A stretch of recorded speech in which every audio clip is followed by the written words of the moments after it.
మైనంపల్లి హనుమంతరావు ఆధ్వర్యంలో BRS party నుంచి కాంగ్రెస్ పార్టీలో చేరిక. BRS party working president KTR సతీమణి తమ్ముడు ఎడ్ల రాహుల్ రావు శుక్రవారం మైనంపల్లి హనుమంతరావు సమక్షంలో సీఎం రేవంత్ రెడ్డి కాంగ్రెస్ పార్టీ కండువా కప్పి పార్టీలోకి ఆహ్వానించారు.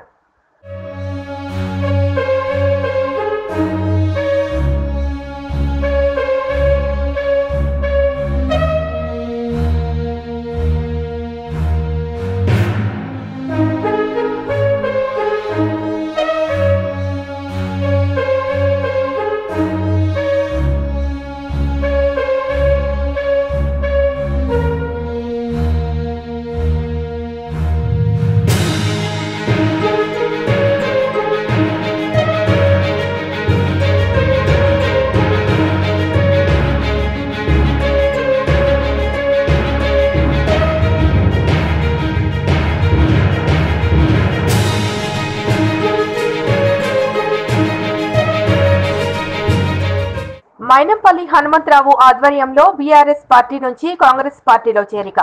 BRS party working president KTR సతీమణి తమ్ముడు ఎడ్ల రాహుల్ రావు శుక్రవారం మైనంపల్లి హనుమంతరావు సమక్షంలో సీఎం రేవంత్ రెడ్డి కాంగ్రెస్ పార్టీ కండువా కప్పి పార్టీలోకి ఆహ్వానించారు.